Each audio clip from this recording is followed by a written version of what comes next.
Tapi artinya semua negara ingin bersaing sama kita. Kalau kita berpuas diri, kita jalan seperti hari ini, mohon maaf. Gambar-gambar tadi di video akan sirna tahun depannya. Bahwa memang 2 tahun perjalanan ini cukup kompleks. Tapi dengan niat baik, dukungan dari semua, saya rasa hasilnya alhamdulillah. Hasilnya sesuatu yang mungkin kita tidak pernah bayangkan sebelumnya. Tetapi tentu kita tidak bisa berpuas diri di sini. Kita harus terus lakukan perbaikan dan perubahan. Tidak mungkin kita berbangga dengan hari ini. Karena apa yang kita rasakan tentu negara lain rasakan. Saya tidak segan-segan mengucapkan terima kasih kepada FIFA, di mana di banyak kegiatan FIFA selalu bilang, Indonesia menjadi salah contoh yang bagus. Tapi artinya semua negara ingin bersaing sama kita. Kalau kita berpuas diri, kita jalan seperti hari ini, mohon maaf. Gambar-gambar tadi di video akan sirna tahun depannya. Artinya kita harus konsolidasi, kita harus bangkit lagi, kita harus menyatukan lagi, semua dengan mindset yang sama, untuk cinta sepak bola. Bukan untuk saya, bukan untuk Anda, tapi untuk kecintaan sepak bola Indonesia. Kita memang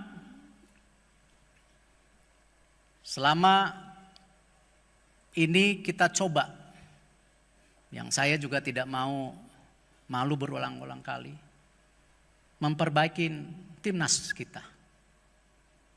Hari ini kita sudah punya strata.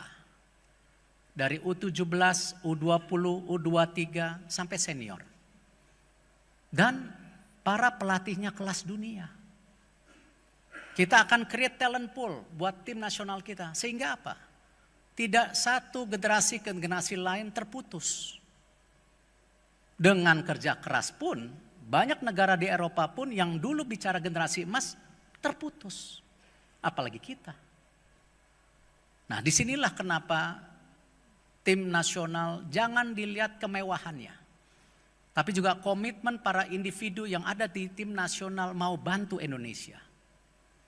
Mereka datang di sini dengan tangan terbuka karena mereka yakin Indonesia bisa. Dan tentu kita tidak cukup membangun tim prianya. Kita bangun wanitanya. Banyak yang pesimis, hasilnya ada. Dan tidak ada prejudisme dalam membangun tim pria atau wanita. Kita samakan standarnya. Kesempatan ada. Tapi kembali. Karena itu, jangan sampai mereka juga terlupakan setelah lihat tadi video. Banyak pahlawan sepak bola Indonesia sudah meninggal, usianya muda. Nah, karena ini kita juga bikin platform. Sebuah yayasan di mana yayasan ini membantu para pemain muda Indonesia untuk diberikan edukasi finansial supaya mereka ketika sudah tidak bermain bola lagi, mereka siap kembali ke masyarakat. Dan dari yayasan kita terus memberikan asuransi kesehatan kepada para pemain tim nasional. Dan ini yang namanya kita menghormati para pahlawan sepak bola Indonesia. Bukan hanya ketika mereka mengelorikan, kita puja-puja. Setelah mereka tidak ada, kita ketemu jalan, kita pun tidak ingat namanya.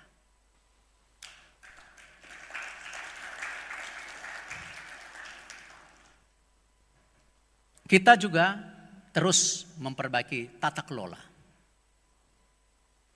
Keuangan menjadi hal yang sangat penting. Kita mendapat support dari swasta, dari supporter, dari pemerintah. Kenapa mereka percaya? Karena mereka lihat kita terbuka. Dan kepercayaan ini yang paling mahal kalau sampai hilang. Karena itu jangan rusak kepercayaan masyarakat kepada kita. Jangan rusak kepercayaan publik kepada kita. Kita harus transparan, terbuka, hasilnya ada, tolak ukurnya ada. Baru mereka percaya. Keseimbangan keuangan yang ada di PSSI, saya sudah bilang, kita tidak mau 100% tergantung pemerintah. Kita ingin juga semua ekosistem yang cinta sepak bola menjadi bagian daripada bagaimana kita bisa raise fund dana kita. Dan itu kepercayaan. Terima kasih dari tim Exco juga kemarin bekerja keras melahirkan NDRC. Ini kita hanya 6 negara di dunia yang di-approve FIFA punya NDRC. Tepuk tangan buat kita.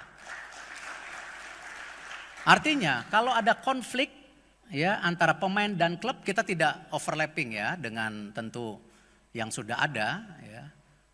Nanti bisa dijelaskan di saat yang tepat. Tapi ada konflik antara klub dengan pemain, paling nggak kita ada badan hukumnya sekarang. Dan ini komitmen kita memperbaiki yang namanya tadi manajemen kita.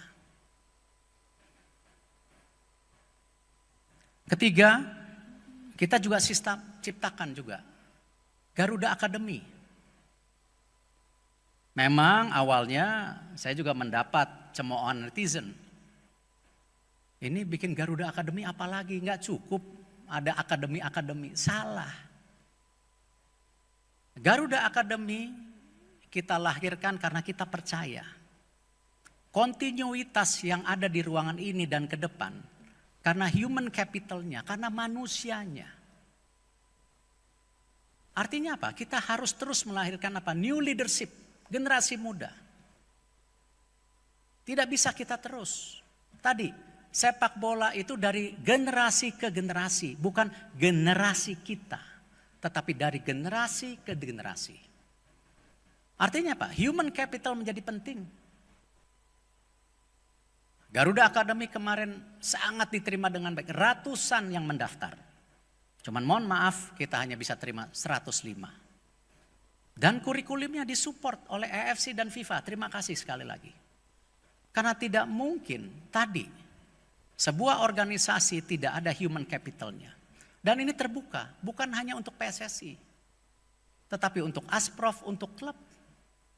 Dan nanti yang terbaik kita akan sekolahkan di manajemen olahraga terbaik di dunia. Untuk kembali di Indonesia, bantu kita. Saya berharap Garuda Academy di tahun kedua nanti. Banyak juga dari PSSI manajemen saya lihat namanya nggak banyak yang masuk. Saya berharap dari klub, dari Asprof, ayo. Mumpung ada.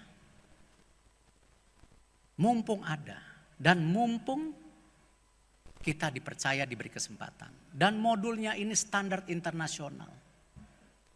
Dan tadi yang terbaik dapat beasiswa.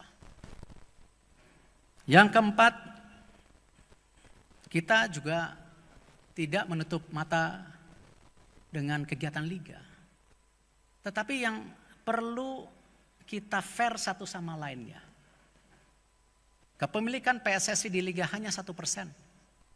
Yang lain sudah dikelola oleh para pemilik klub. Kita ini partner. Kita partner dalam pengawasan, operasional liga, dan tidak banyak negara-negara di Asia Tenggara punya struktur seperti kita. Tapi kita harus menyatu, jangan terpisah. Karena masing-masing punya hak dan kewajiban. Saya mengucapkan terima kasih. Liga sudah ada VAR sekarang. Kalau tahun kemarin kita challenge, hari ini ada. Terima kasih buat Liga. Dan kami PSSI tetap mendorong. Di Liga 2 tahun ini juga ada VAR.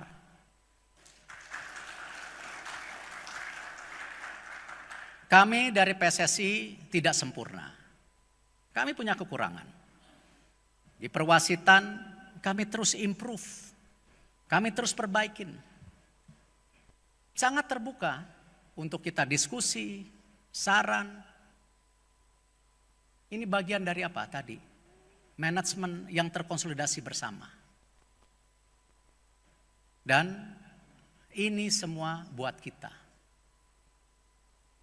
Buat kebaikan sepak bola Indonesia. Semua hal yang kita sampaikan baik, tetapi ada yang tertinggal.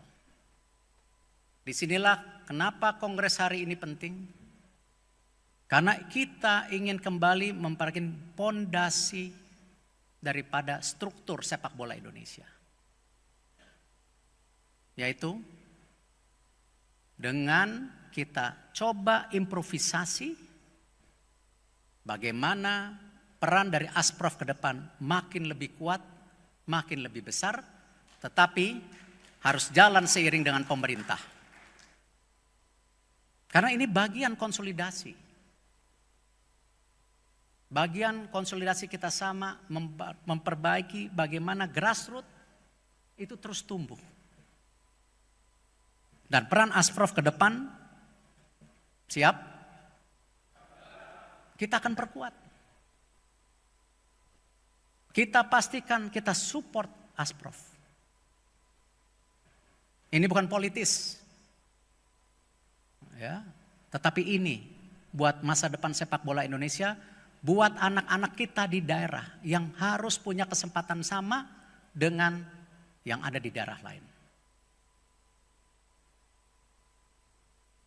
Saya juga berharap ada keseimbangan klub. Yes, ada Liga 1, Liga 2. Tapi bagaimana dengan ratusan klub di daerah? Ini yang kita ingin perbaikin juga. Membangun sepak bola Indonesia tidak bisa sendiri. Kita harus sama-sama. Dan karena itu, saya juga tidak segan-segan mengucapkan terima kasih kepada pemerintahan, Bapak Presiden Pak Prabowo Subianto. Kenapa Pak? Konkret. Melalui Kemenporanya membantu pendanaan. Permendagri sudah keluar. Supaya apa? Terjadi soliditas di daerah. Belum lagi proses daripada percepatan pemain. Kementerian Hukum membantu. Imigrasi membantu.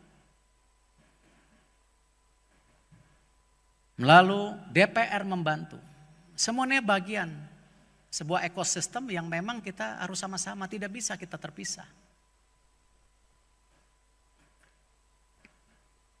Dan hari ini kembali saya ingin tegaskan bahwa kerja keras ini kembali bukan kerja keras individu. Ini kerja keras kita bersama. Saya berharap kita melangkah bersama seiring dan insya Allah mimpi kita tentu bismillah. Kalau sampai besok kita menang, masuk playoff,